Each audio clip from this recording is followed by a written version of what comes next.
La contaminación de Love Canal. En las décadas de los 40 y 50, una empresa pensó que era una buena idea enterrar desechos químicos en un vecindario llamado Love Canal, en Niagara Falls, Nueva York. La empresa previamente había acordado con el gobierno verter desechos menos dañinos, pero decidieron incluir desechos químicos más peligrosos en la mezcla sin informar a nadie de lo que estaban haciendo. Luego, en ese mismo suelo, se construyeron viviendas y con el tiempo, los desechos comenzaron a filtrarse en el suelo, contaminando el agua y la tierra de la zona. La gente comenzó a notarlo cuando enfermaban y olían productos químicos en el aire. Los residentes finalmente pidieron una acción gubernamental inmediata, ya que el área fue declarada zona de desastre durante los años 70. Familias enteras tuvieron que ser reubicadas debido al incidente, pero ya era demasiado tarde porque más de 700 muertes se pudieron atribuir a la contaminación. Desastre de Chernóbil. En 1986, la planta nuclear de Chernóbil en Ucrania llevó a cabo pruebas que simulaban un corte de energía. Sin embargo, la simulación se complicó cuando los niveles de energía cayeron por debajo de los niveles seguros, haciendo que el reactor nuclear volátil explotara y liberara altos niveles de material radiactivo. Como dice la ley de Murphy, cualquier cosa que pueda salir mal, saldrá mal, y en el peor momento posible. El diseño de la planta no era seguro porque carecía de una estructura de contención, así que las cosas se complicaron rápidamente cuando el diseño defectuoso se combinó con el error humano en el peor momento posible. Las cosas no se detuvieron con la gran explosión. El material radiactivo liberado por la explosión obligó a las personas de áreas cercanas a evacuar inmediatamente. Sin embargo, el proceso de reasentamiento fue largo y agotador para los residentes desplazados, ya que más de 350.000 personas tuvieron que abandonar sus hogares. Durante años, las tasas de cáncer y el daño ambiental asociado con el desastre de Chernóbil persistieron, convirtiendo a Chernóbil en uno de los sitios más horribles en la historia reciente de la humanidad. Tragedia del gas en Bhopal. En una noche de diciembre de 1984 en Bhopal, India, la planta de pesticidas de Union Carbide liberó gas metil isocianato mortal, una sustancia frecuentemente utilizada en la industria, pero conocida por sus efectos perjudiciales para la salud y el medio ambiente.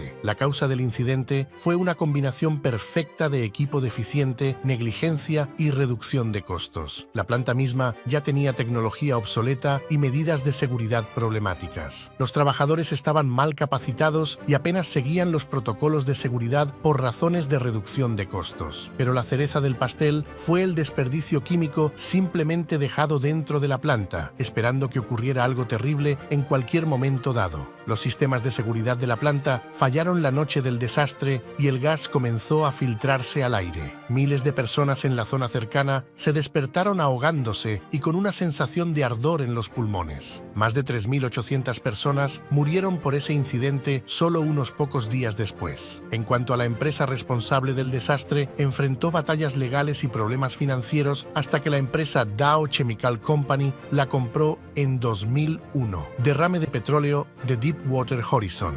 En 2010, la plataforma petrolera Deepwater Horizon en el Golfo de México se convirtió en el sitio de uno de los mayores desastres ambientales en la historia humana cuando explotó, causando un grave daño ambiental a las aguas circundantes. Se suponía que una barrera de cemento sellaría la plataforma petrolera, pero fallas en la ingeniería y la gestión disminuyeron su calidad. Mientras tanto, también ocurrieron problemas con el dispositivo de seguridad que se suponía que debía prevenir las explosiones, sumando un toque de error humano y la plataforma petrolera explotó, liberando millones de galones de petróleo en el Golfo de México. El masivo derrame de petróleo dañó las aguas cercanas y a los animales, cubriendo aves y peces con petróleo. Sin embargo, las secuelas fueron igual de graves, ya que limpiar el desastre costó billones. Además, el daño ambiental fue tan extenso que las pérdidas totales ascendieron a decenas de billones de dólares. Accidente de 3 Mile Island. Ubicada en Pensilvania, Estados Unidos, la central nuclear de 3 Mile Island fue una de las primeras plantas de energía nuclear de América, pero en 1979 un mal funcionamiento en su sistema de refrigeración provocó que el reactor se sobrecalentara. Una de las válvulas quedó atascada en posición abierta, permitiendo que el refrigerante se escapara, empeorando la situación. Sin embargo, los operadores subestimaron la situación y tomaron una serie de decisiones incorrectas pensando que tenían todo bajo control. Solo cuando el daño ya estaba hecho, se dieron cuenta de la gravedad de la situación. Afortunadamente, suerte, la estructura de contención resistió y evitó un desastre nuclear completo. Los gases radiactivos liberados por el reactor fueron en su mayoría contenidos dentro de la planta de energía. Sin embargo, el monitoreo ambiental después del incidente mostró que había niveles más altos de radiactividad en las cercanías. No hubo daños a largo plazo en las áreas circundantes, pero tuvo efectos duraderos en la percepción pública de las plantas de energía nuclear y si las fuentes de energía nuclear son seguras o no. Niebla de Londres. En 1952, Londres estaba experimentando una rápida industrialización unos años después del fin de la Segunda Guerra Mundial. Las fábricas expulsaban humo y los hogares quemaban madera y carbón para mantenerse calientes. Estos factores coincidieron con condiciones meteorológicas extremas, como días sin viento y bajas temperaturas. El resultado fue la Gran Niebla de Londres, ya que el humo y otros contaminantes atmosféricos se quedaron en el aire, dejando un olor desagradable que cubría toda la ciudad. No solo fue una molestia para las personas caminar y respirar, sino que los contaminantes afectaron los sistemas respiratorios de las personas, causando daño a sus pulmones. Los jóvenes y los ancianos eran los más propensos a sufrir problemas respiratorios. Los hospitales estaban desbordados y la gente moría a montones. Se estima que más de 4.000 personas murieron inmediatamente después. Sin embargo, los estudios sugieren que la cifra aumentó a 12.000 debido a las muertes asociadas con los efectos a largo plazo de la Gran Niebla tóxica. El desastre fue una llamada de atención para el gobierno británico, que promulgó la Ley de Aire Limpio de 1956 para reducir la contaminación atmosférica, regulando las fuentes industriales y fomentando el uso de combustibles más limpios. Zona muerta del Golfo de México. Existe una verdadera zona muerta en el Golfo de México, como si fuera el Valle de la Muerte para la vida marina. Pero este no es un fenómeno natural. En cambio, la zona muerta resulta de la negligencia humana, causando un efecto dominó. Todo comienza con los productos químicos utilizados en los cultivos para ayudarlos a crecer más grandes y fuertes. Los desechos agrícolas y las aguas residuales derivadas del uso de esos productos químicos terminan en ríos y arroyos que desembocan en el Golfo de México. Los mismos productos químicos fertilizan las algas en el agua, permitiéndoles crecer hasta formar una floración masiva. Las algas muertas se hunden hasta el fondo del océano y son consumidas por bacterias. Estas bacterias absorben todo el oxígeno del agua, creando una zona muerta, sin oxígeno para la vida marina. Cuando las criaturas marinas nadan hacia esta zona muerta, no pueden respirar. Es como lanzar a un hombre al espacio sin un tanque de oxígeno, pero el impacto no se detiene ahí. Debido a que los peces intentan evitar el Golfo de México o terminan muertos cuando nadan accidentalmente hacia la zona muerta, los pescadores regresan a casa con las manos vacías. Así que mientras los fertilizantes fortalecen nuestros cultivos, el karma equilibra las cosas entregando un golpe duro al medio ambiente y a la economía a través de esta zona muerta. Derrame de petróleo de Exxon Valdez. En 1989, el capitán del barco petrolero Exxon Valdez decidió dejar al mando del barco a su tercer oficial para poder ir abajo a dormir la siesta. Podría haber dado el timón a un navegante más experimentado, pero en lugar de eso se lo dio al tercer oficial inexperto. La peor parte fue que el barco había apagado su sistema de detección de arrecifes para ahorrar dinero. Lo que podría haber sido un incidente evitable se convirtió en un desastre ambiental cuando el Exxon Valdez chocó contra un arrecife en Alaska. El resultado fue que más de 11 millones de galones de petróleo se derramaron del barco y llegaron al agua, causando un inmenso daño ambiental a la vida silvestre local. Cada nutria marina, pez y ave quedaron cubiertas de petróleo. La empresa gastó $2 billones